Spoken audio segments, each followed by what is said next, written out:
With the help of Hashem, we are learning Yuma Daf Yud Beis. First, we learned the whole sugya regarding which homes are mechuyev and which homes are not mechuyev to have a mezuzah. And the Gemara on Daf Yud Aleph made the correlation that homes that are not considered abayis, b'negei adin mezuzah, will also not be considered homes concerning the laws of tzaras habayis. In other words, they will not be susceptible to tzaras, which led us into the two Tanoim, and it appeared that there is a machlokes Tanoim, whether a Beis HaKnesses and a Beis HaMedrash is mitamen b'negoyim or not. And maybe that's the machlokes, whether a Beis HaKnesses, Beis HaMedrash is mechuyev in mezuzah or not. That was the first approach, and indeed it's a machlokes Tanoim. But then we had two other approaches. And the last approach that we learned, in order for there not to be a machlokes Tanoim, whether a Beis HaKnesses or a Beis HaMedrash is metame b'negoyim or not, is the Gemara said on top of Daf Yud Beis that it depends if it's a Beis HaKnesses that's built in a krach, in a large city, which means that it's really open to all. It's not like the people that built it are the only people that use it.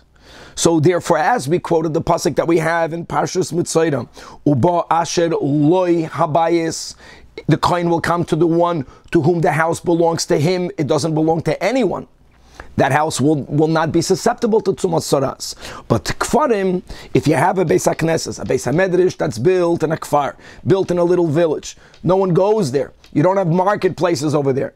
So such a location, says the Gemara, yeah, it's like partners. Everyone built it, everyone has their part in it, and therefore that house, that Beis HaMedrash, will be susceptible to Tzumas Tzaras. Now that's going to lead us today into the big machlokes, whether Yerushalayim was apportioned to Shvatim or not. This is a very important machlokes, and just to limit at least the machlokes, as explained some achronim, that when we entered Eretz Yisrael, Yerushalayim wasn't chosen right away.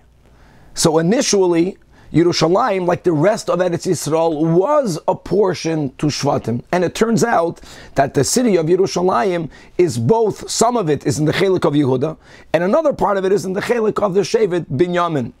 Yehuda Binyamin. Question is that now that we established Yerushalayim as the Makom Asher Yivchar Hashem, and all the Yidden have to go there 3 times a year, Aliyas Haregel. So there are some who hold that is vis-a-vis Aliyas Haregel, we consider Yerushalayim a city that belongs to all of the Jewish people. Now that doesn't mean that the people that built their homes prior to David choosing Yerushalayim as the capital for the Jewish people, it doesn't mean that they lost ownership. What it means, as we'll see, according to the Shita, that Yerushalayim was not apportioned to Shvatim, that they may not even charge rent, not for an apartment, not even for a bed, for the people that come for the Regalim, for Yomim Tovim. When people come there, everyone gets to stay for free. However, they should leave a tip. We're going to learn some interesting nuances about that. Others are of the opinion that we always view Yerushalayim as a city that is apportioned to Oile Regalim.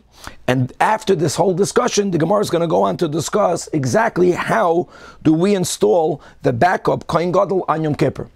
And to clarify the issue that we learned this in Shkolim. Really, ideally, a Kohen Gadol is installed, so to say, is upgraded into the office of, into the Kedusha of Kahuna Gedola by him undergoing 7 days. In each one of the 7 days, we should don him, we should make him wear all of the Shmonim Begadim. And when we still had access to the Shaman HaMishcha, and he should be smeared with the anointing oil.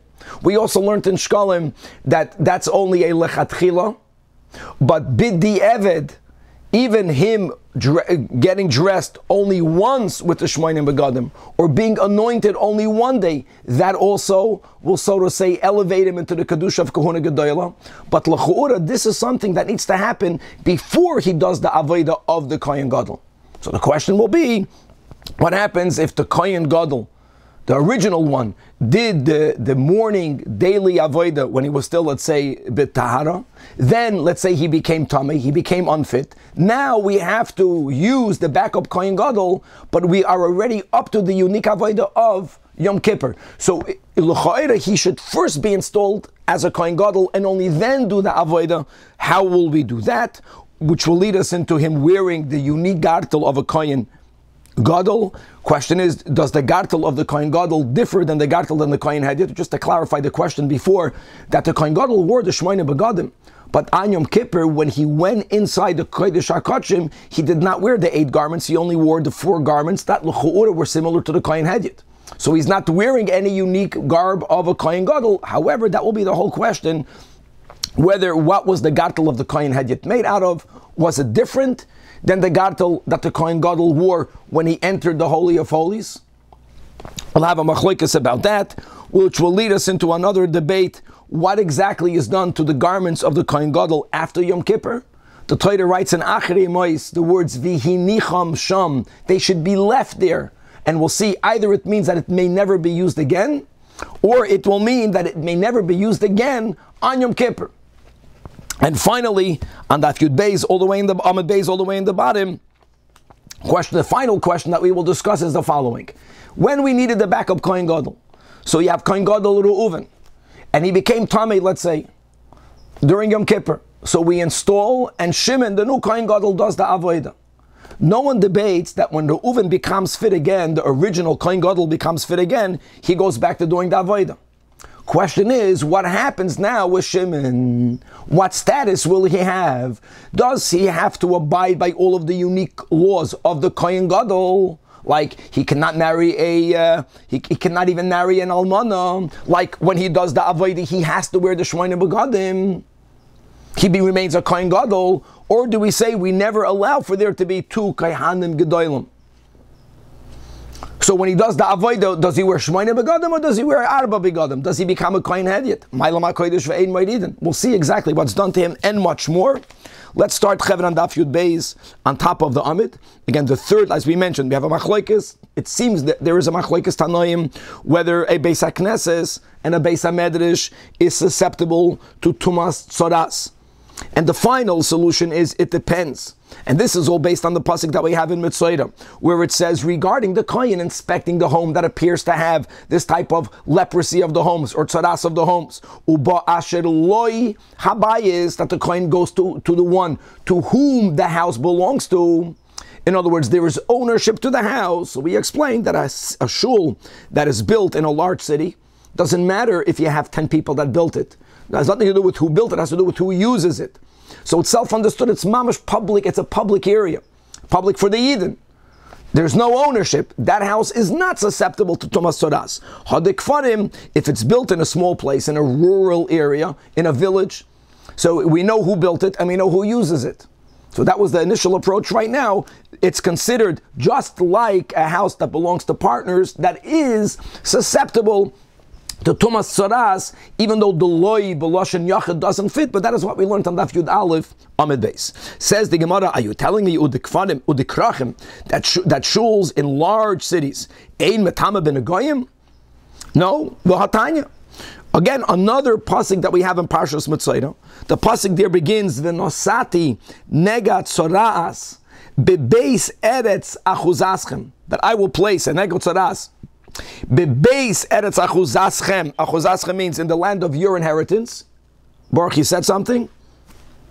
So good. So says the Beraisa achuzaschem metama ben goyim. Yeah, if there's a part of the Holy Land that was apportioned to individual tribes and then into individual families, etc., that is susceptible to all the laws of Tzoras Habayis. But ve'ein Yerushalayim mitama b'negoyim. But Yerushalayim is not susceptible, as we spoke out in the intro. This Tana subscribes to the opinion that Yerushalayim is not apportioned to any specific tribe, thus not to any specific family, but it's completely jointly owned by all the Yidden. And something that belongs to all the Jewish people equally is not called Achuzaschem. Amar Rebbe Yehuda, who argues with the Tanna Kama, no.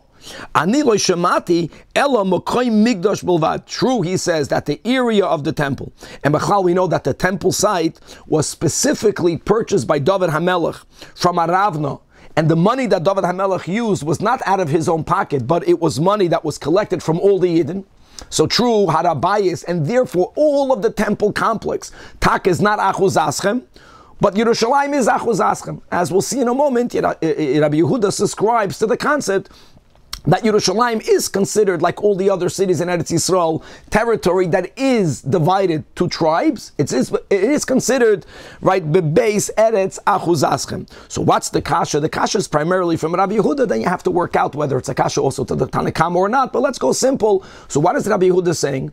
And also, what is implied by the Tanakama, that if Yerushalayim is apportioned, is considered the city that's apportioned to the tribes, then the shuls in Yerushalayim are subject to a tzoras like any other area. Now Yerushalayim, you don't have a greater krach than Yerushalayim. We're speaking about any shul in the old city.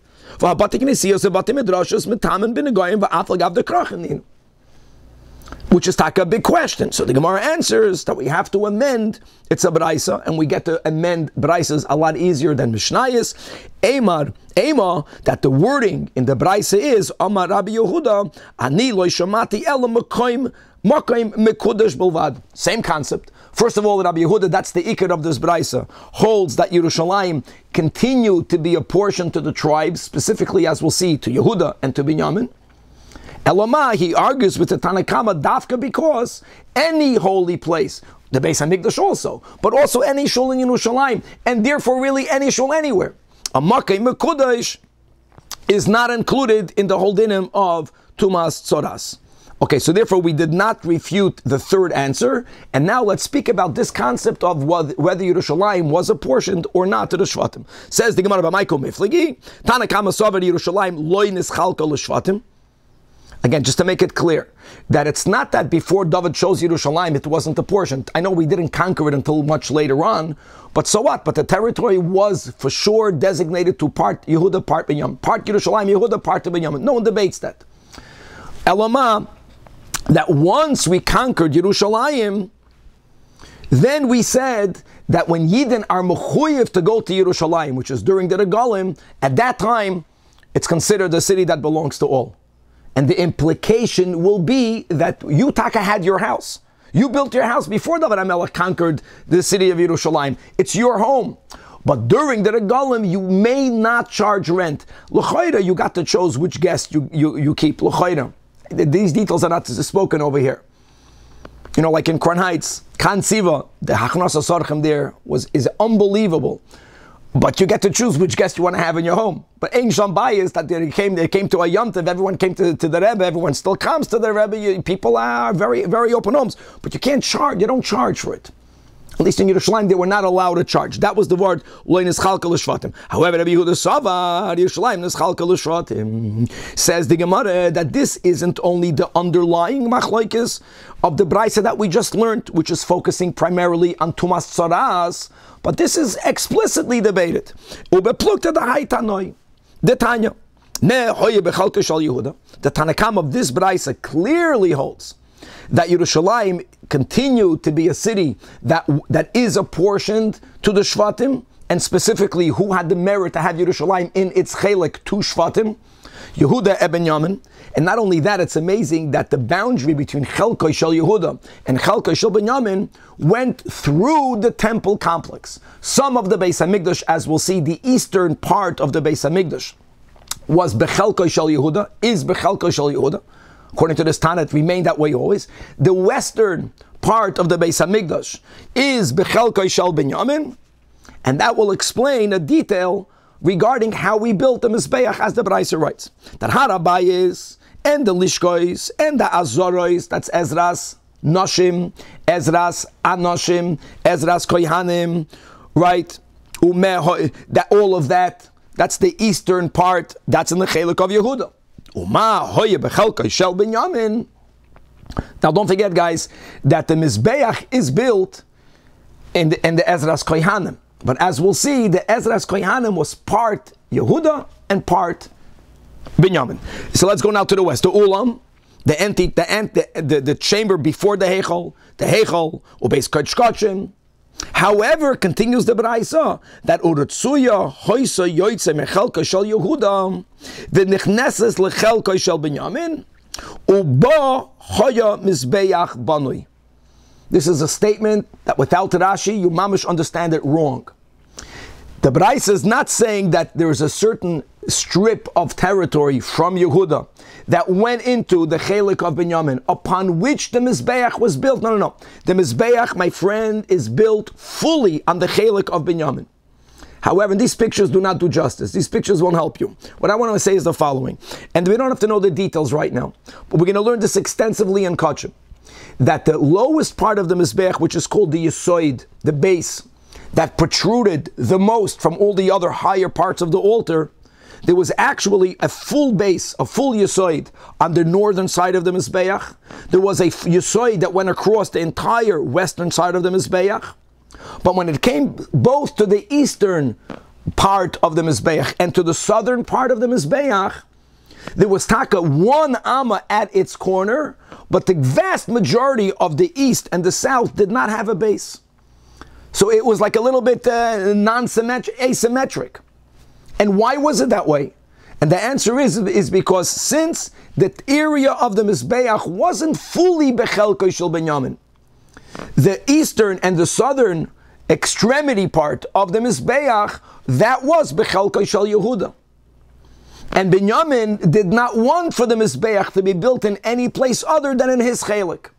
So in order for the entire Mizbeach to be built Bechelkei Shel Binyamin, the base needed to be, so to say, lopsided or not symmetric.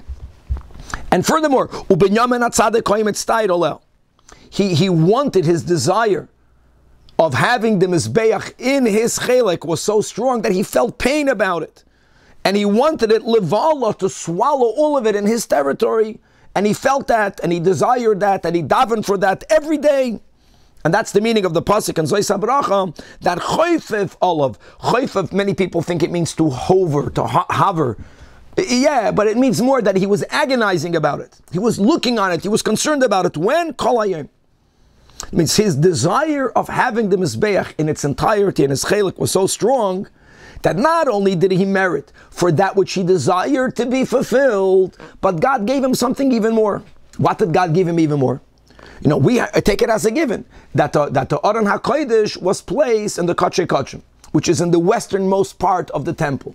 Why wasn't the Kachei Kachim placed on the eastern part? Why wasn't the Aron HaKodesh placed in the eastern part? Because of Binyamin's desire to have the Mizbeach in his Chelik. So therefore, lefikach zacha Binyamin HaTzadik and venase ushpezichon legevura. He also became the exclusive host to the presence of God, which is through the Aron HaKodesh. It's beautiful.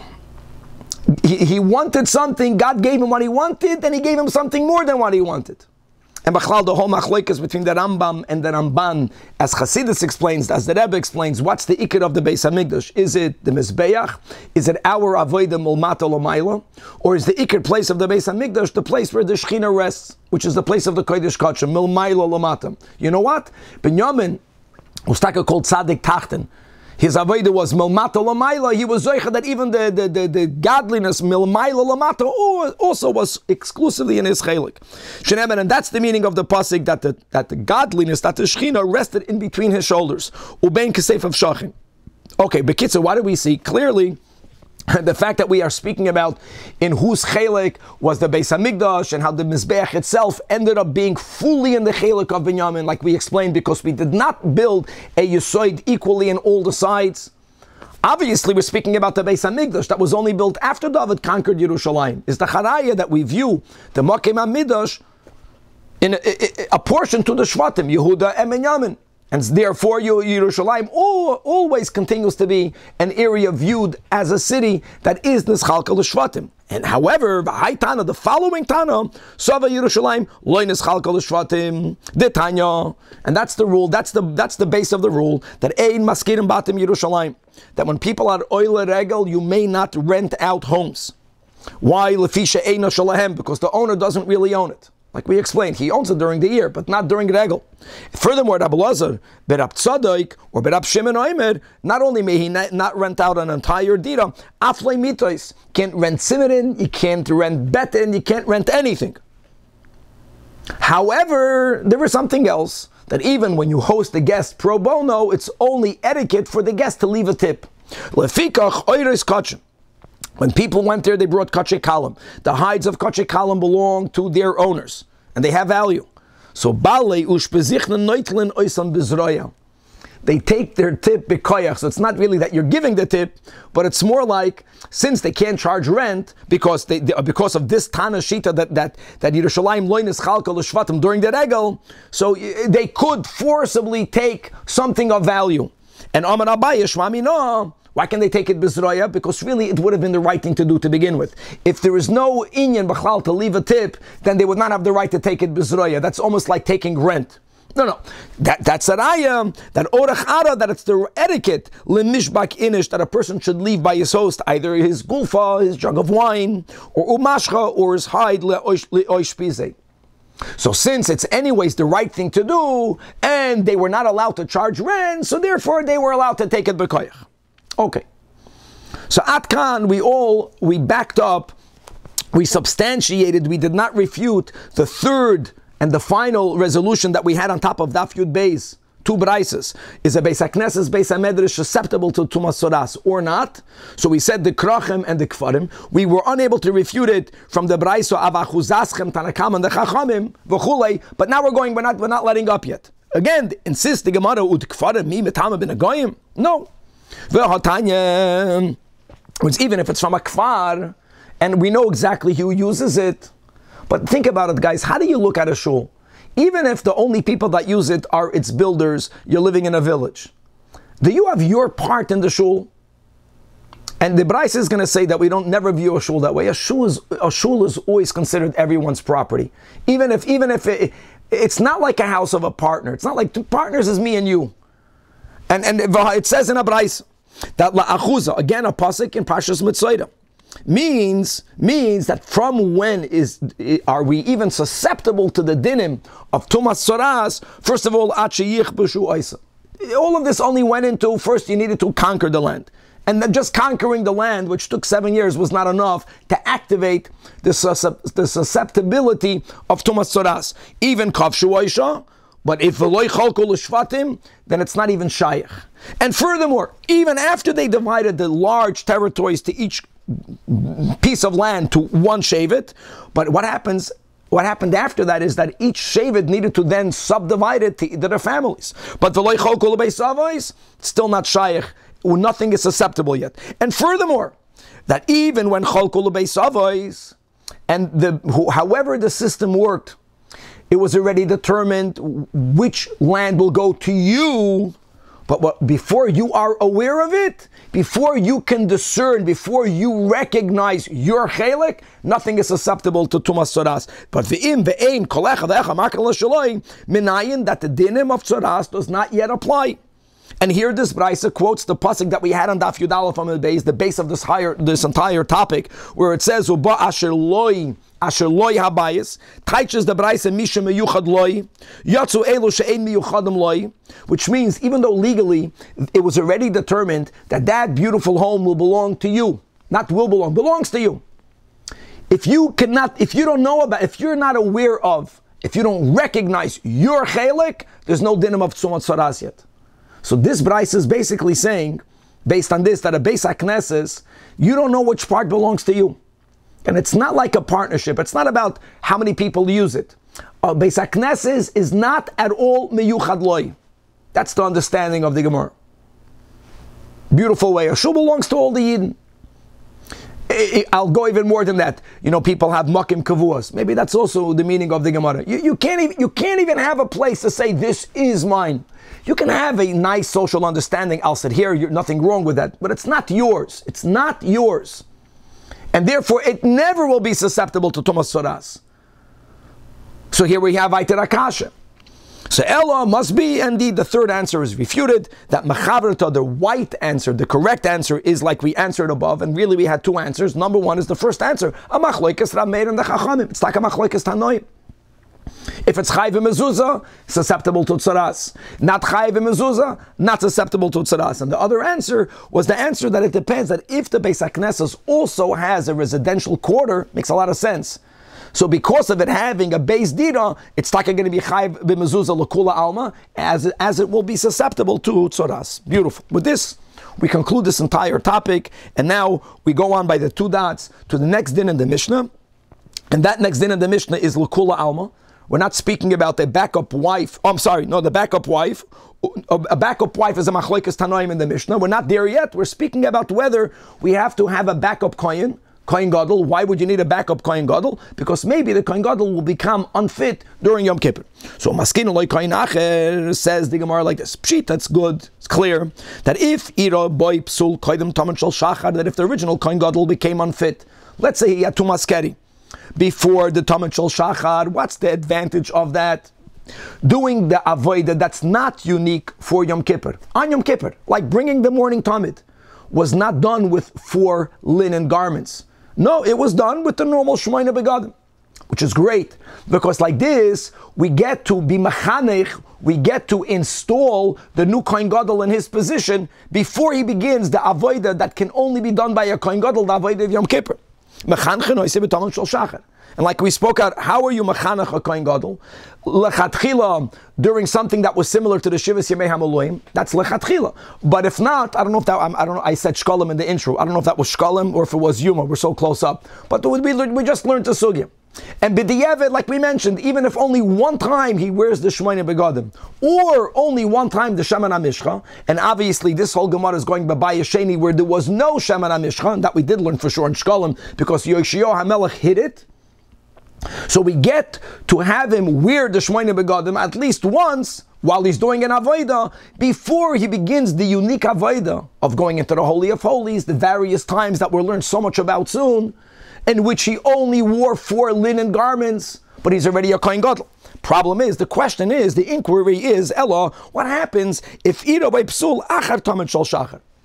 In other words, the original kohen gadol did everything that's done with the shmoyne begadim. Now we are up to the part of the daily avodah in which the kohen gadol only wears the 4 begadim. And the premise of this question is that the 4 begadim, the 4 white garments that the kohen gadol wears in that specialist time of Yom Kippur are exactly like the begadim of the kohen hedyot. That's the premise of the question. So how are you machanech him? Wouldn't you need for him first to be a kohen gadol and only then to do the avodah? Because the avodah can only be done by a kohen gadol. So by memachanechem oisoi. Now, shemen hamishcha, no problem. That's the answer. But bezman bayisheni. So Omar Rav Ada bar Ahava gewaldik. A very beautiful daf. Now, guys, like this. Let's make a few things clear. That the kohen gadol's avneit during the year was made out of shatnes is not debatable. That's a pasuk in the Torah. Shatnes means that it had linen and it had wool. And the wool was dyed tcheles, which is why the Torah just says tcheles, we know there was wool. No one debates. Number 2, no one debates. When the kohen gadol went into the Holy of Holies, during that part of the avodah, when he wore only 4 white garments, the belt that he wore was a special Yom Kippur belt. Why? Because the garments that the kohen gadol used when he went into the Holy of Holies was purely linen. So the kohen gadol wore an avneit, a belt that was not like the belt that he wore the rest of the time, that had in it wool. This had no wool in it. The question is, what was the belt of a kohen hedyot made up during the entire year? See, if a kohen hedyot's belt during the entire year is solely made out of linen, so now when he's going to be upgraded to become the kohen gadol, he mamash continues to wear exactly the same 4 garments, which is why we have a question. Now, if we're going to hold that the belt of a kohen hedyot during the year was just like the kohen gadol's belt during the year, that it had in its shatnes, then we'll have an answer. Even though he's not putting on the golden garments, but if he wore during the year a belt that had in its shatnes, and now that he's becoming a kohen gadol, he's putting on a belt that is unique, because the kohen gadol on Yom Kippur, when he avodas b'fnim, was only made out of linen. Now you're being machanechim with one unique beged of a kohen gadol. So Amar Rav Ada bar Ahava, that ba'avneit, and that answer is based on the premise that Rav Ada bar Ahava holds that a kohen hedyot's belt has in its shatnes. So he changes a unique garment. He puts on the garment unique for a kohen gadol on Yom Kippur. So Hani Chalamando Amar Avneit Shel Kohen Gadol Zavnei Shel Kohen Hedyot. Kohen Hedyot always wears shatnes, which means that now that we are promoting him into our Kahuna Gedolah, he doesn't put on 8 garments, but he has to change his belt, which is what we want. We want for him to put on something, a garment unique to the Kohen Gadol, prior to doing the avodah. But Elo Lamanda Amar, that Avnei shel Kohen Gadol, loize Avnei shel Kohen Hedyot. The Kohen Hedyot the entire year also only wore a purely linen gartel. Which means that now that we are promoting the backup Kohen Gadol, there isn't any unique beged that he's putting on prior to doing the avodah of the Kohen Gadol. So Ma'ikelam Eimar. And would it not be important for him first to become installed in the office of Kohuna Gedolah? And the only way Bizman Bayesheni was by him putting on the bigadim and only then doing the avodah? Does he not need first to be a Kohen Gadol and then do the avodah? So the two answers. Abaya says, well, you're right. He has to wear a big day Kohuna Gedolah. You know what we do? Loi v'shmeina, he puts on for the first time the 8 bigadim. And what does he has to do? It's not just putting it on. Just putting it on. Why would he put it on? He puts it on because umahapech b'tzinoira, that you did the avodah of the Talmud Shal Shachar, and whatever needed to be put on the altar to be burnt is already burning on the altar. But you know what? If you stoke the coals, if you move around the coals on top of the mizbeach, on the pyre, it's going to get those parts of the carbon burnt even quicker. And even though it's something that does not need to be done, but if you do it, you did avodah. So we do an unnecessary but avodah with the Shemaina Begadim. And how do we know that's even called an avodah? Maybe since it's not necessary, it's nothing. No. The Amar Afuna, Zor, and non-koyin, Shahapach b'tzinoida, that if he turned with a fork, with a shovel, if he turned over the coals that are burning the chalavim that would have gotten burnt regardless, but he did something to speed up their burning, he's chayev misa. Why would he be chayev misa? That's a raya, that even though it was not deemed necessary, it's deemed an avodah. So according to that, so that's one answer. So yes, even though we're not up to that part of the avodah, but he has to do something that's called avodah with the Shemaina Begadim. Only this will upgrade him into being a Kohen Gadol, and now he gets to do the avodah unique to the Kohen Gadol Lefnai v'Lefnim. However, Rav Papa Amar, another answer. In other words, Rav Papa will challenge the premise. Who told you that first he has to be a Kohen Gadol, and only then he gets to do the avodah? Daf Yud Beis Amud Beis. This is a concept that we have other times as well, but it's a very deep concept, that there are times that two things can happen at the same time. L'mashal, we have a concept of gita v'yada bo'em ka'achas.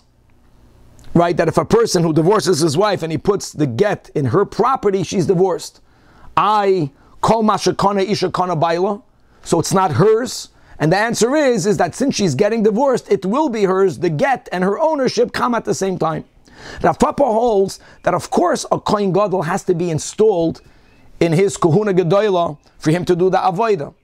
But why are you thinking that he has to first, prior to do the avodah, either wear the Shemaina Begadim, or at least a gartel that's unique to the Kohen Gadol? Why do you think that he has to first do any avodah, even if it's not necessary, but an avodah? No. He can make no change of garb, no change of garment, according to the Shita that he's anyways always wearing a linen gartel. Nevertheless, the moment he begins to do something unique to the Kohen Gadol, ba'avodah b'yom HaKippurim, that avodah itself is what installs him into the office. And it doesn't have to come cause and effect one before the other, it can come at the same time. It's called avodah mechanchesoi. And miloi tanya, this is a proof that, for example, all of the utensils, kol hakelim she'asa Moshe, before they used those kalim, we sanctified them. What is ideal to be, how ideally should we sanctify them? Through Mashiach, anointing with the Shaman HaMishcha. Mishichasa mekadshan. What happens when we no longer have the oil? Mikan ve'elach. So the rule is avidas and mechanchesam.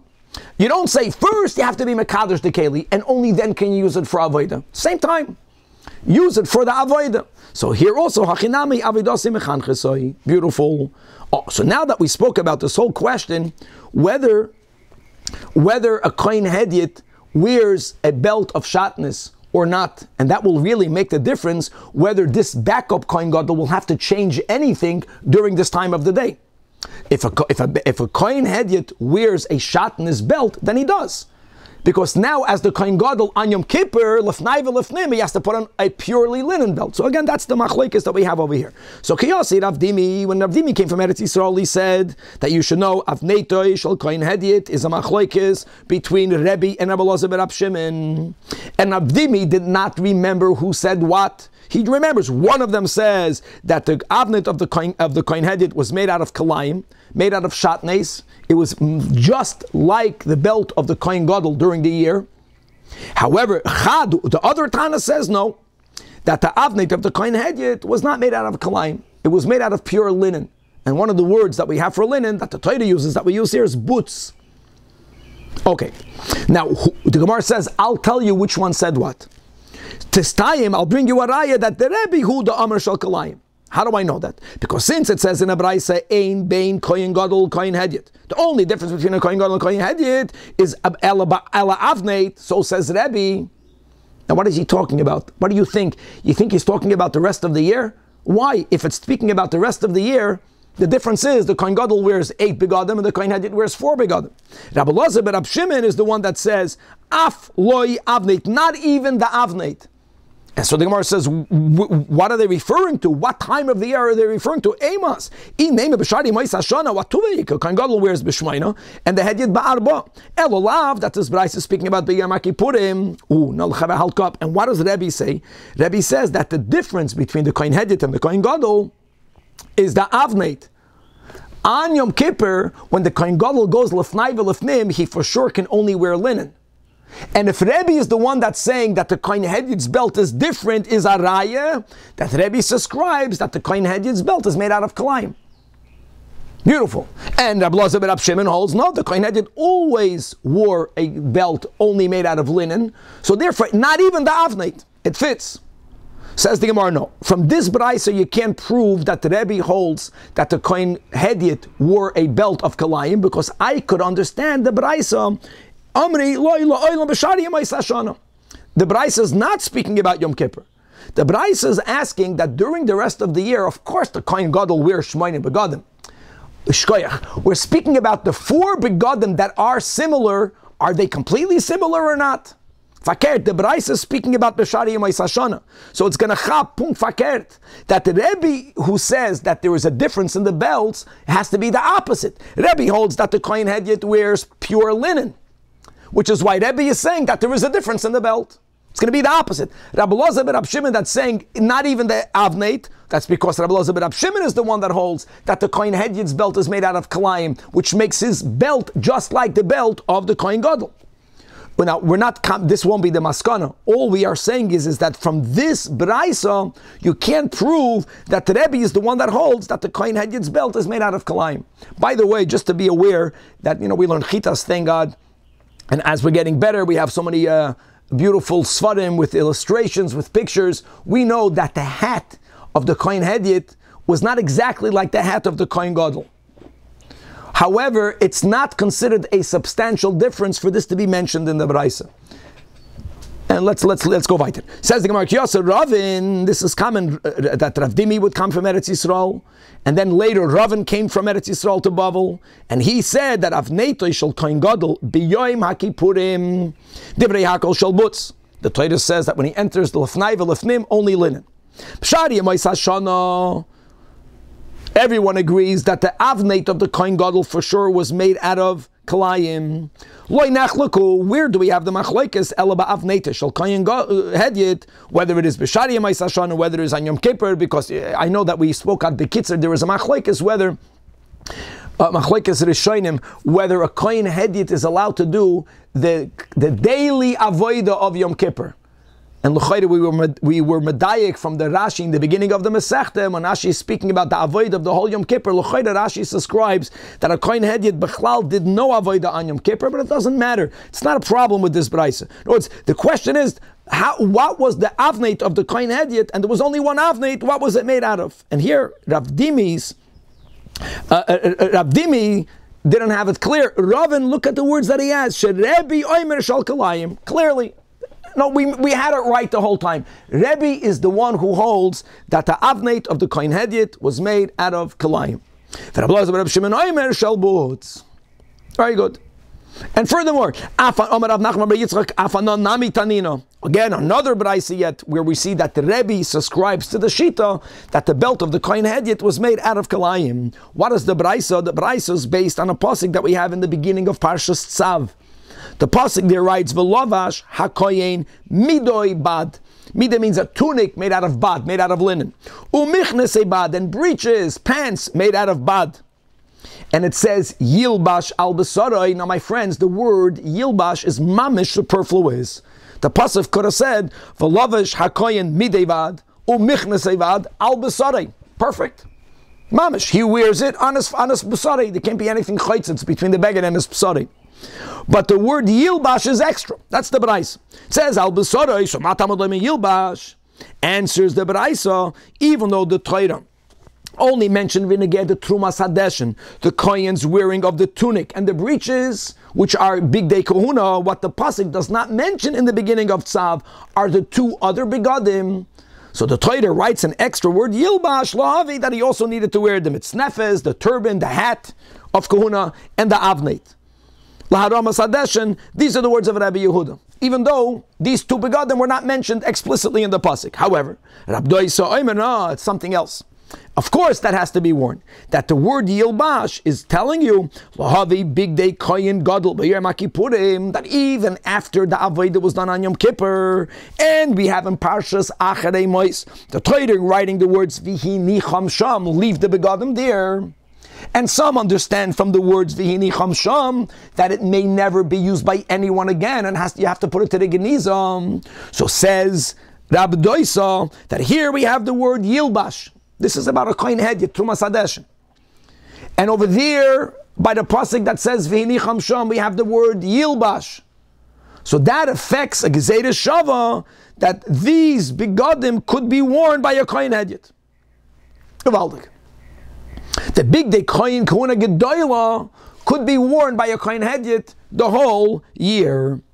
Now, Rebbe says that Shtei Shubas B'Javad. I have two reasons why I cannot accept that which Rabbi Doisa writes. Number one, if this is a Gezerah Shava, so why are you telling me that the begadim of the Kahuna Gedoyla can never be worn by the Kohen Gadol again? Fine. But it can be worn by a Kohen Hedyot. But Avnei shel Kohen Gadol b'Yom HaKippurim lo yizeh Avnei shel Kohen Hedyot. It won't work. Because here you clearly see again that Rebbe holds the gartel of a Kohen Hedyot during the whole year is made out of Kalayim. The unique 4 big day lavan that the Kohen Gadol wore lefnai v'lefnim were only made out of linen, including the belt. So Rebbe L'shitase holds you can't say that's the pshat, because how can the Kohen Hedyot wear the avneit when the Kohen Hedyot's avneit has to be made out of kalayim? And furthermore, the whole concept of begadim shenishtamshu behem kedusha chamura. I mean, they were used in lefnai v'lefnim. Are you telling me Rabbi Doisa tishtamish behem kedusha kala? So Rebbe rejects Rabbi Doisa. Rebbe is also not accepting the Divrei Rabbi Yehuda. Rebbe has a third opinion. Ella, why did the Torah write what appears to be a superfluous word, Yilbash, l'rabbis es hashechakin? That even though once the begadim are torn, they may not be used. But if they are not torn, but they are a little bit worn out, like how there has to be a line where we say it's not b'chavadik, you're serving the Eibishter, where and Hanami, they have to be perfectly clean, etc. So he says that if they are only worn out, they can still be used. That is the Yilbash. You can still wear them.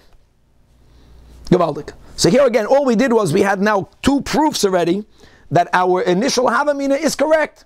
Rebbe holds Avnei shel Kohen Hedyot is Kalayim, which means that the other one, Rabbi Elazar ben Rab Shimon, he's the one that holds that the Avneit of the Kohen Hedyot was made only out of linen.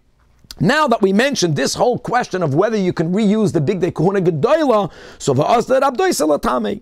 The Tanya, this is the pasuk in Acharei Mos. Vihi nicham sham melamed. The Tanakama holds shetu'unim geniza that they have to have permanent concealment. They may never be used again. However, Rabbi Doisa Yomer, no. Vihi nicham sham only means shlo yishtamish bahen. They may never be used again on Yom Kippur. But as far as you using these begadim during the year for the Kohen Hedyot, gesundheit. And again, that also must mean that Rabbi Doisi also subscribes that a Kohen Hedyot wore a gartel made out of pure linen. So the begadim are the same begadim, so a kohen hedyot can wear it. And I think we shared this when we learned this a few daf ago, that al pi Chasidus, the whole concept of kalayim, of shatnes. And why is it that the kohen gadol, why is it that he was allowed to wear shatnes? And then a koda is that in the world of ishtalshalus, once you go into the spheres, there's chesed and there's gevura. Right? As we know, that linen is gevura, that wool is chesed. And even though we have to balance ourselves by going into the world of chesed and balancing out by us going into the world of gevura, but the actual midos themselves can never be mixed together. That's creating chaos. Chesed is in its place, gevura is in its place. You can't mix them together. Which is why there's an isur on kalayim. And why is it that the L'Kula Alma, the Kohen Gadol, didn't have a problem with kalayim? Because once you are connected to a level of higher than ishtalshalus, ultimately Hashem Echad. Everything is godliness. There's a high level that everything is God. Everything is the same. Of course you can mix it together. So really that's the machloikas of to what level does the Kohen Hedyot reach? Does he reach to this highest level and then he can wear kalayim? Or no, that differentiates exactly the Kohen Gadol and the Kohen Hedyot. Okay.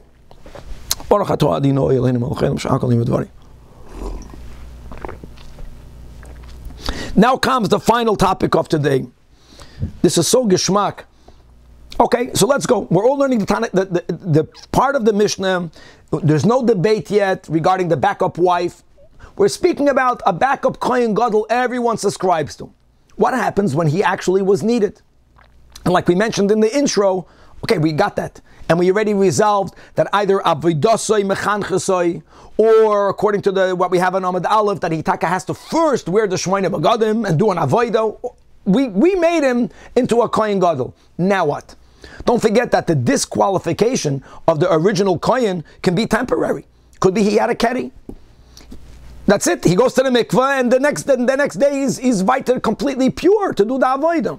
What happens to the backup Kohen Gadol? So Tana Rabbanan, Ira by Psul, if the original Kohen was taka disqualified, and indeed we made use of the backup. Ominu acher tachtov.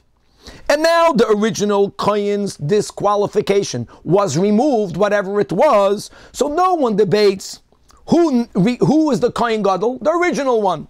Rishon Chaisel Avidasi. Question is now, what happens to the backup? Says Rabbi Meir, Sheni, Kol, Mitzvahs, Kahuna, Gedoyla, Olaf, he remains a bona fide Kohen Gadol.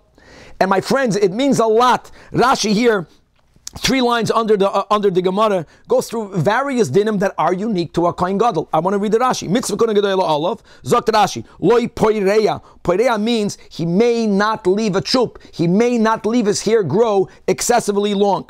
Number 2, Loi Poidem, that if God forbid he loses one of his 7 close relatives, and one of the steps that we make right during that period is kriya, there is a unique halacha regarding the Kohen Gadol that he doesn't do kriya the way we do kriya.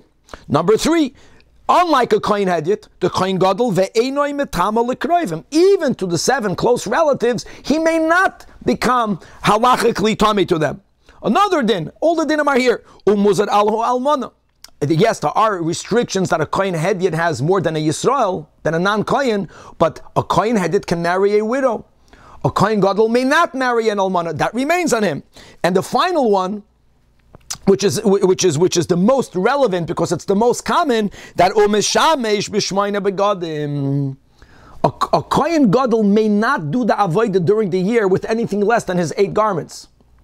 One says that Rav Meir, he was installed as the Kohen Gadol on Yom Kippur, he remains a Kohen Gadol. So tomorrow, the next day, the next week, the next year, whenever he's going to be Zoicha, whether he goes into the lottery, that will be another question that Rashi doesn't mention, because we're going to learn a lot about the pious, about the lottery. The Kohen Gadol never entered the lottery. He did whatever he wanted. Maybe that goes for him also.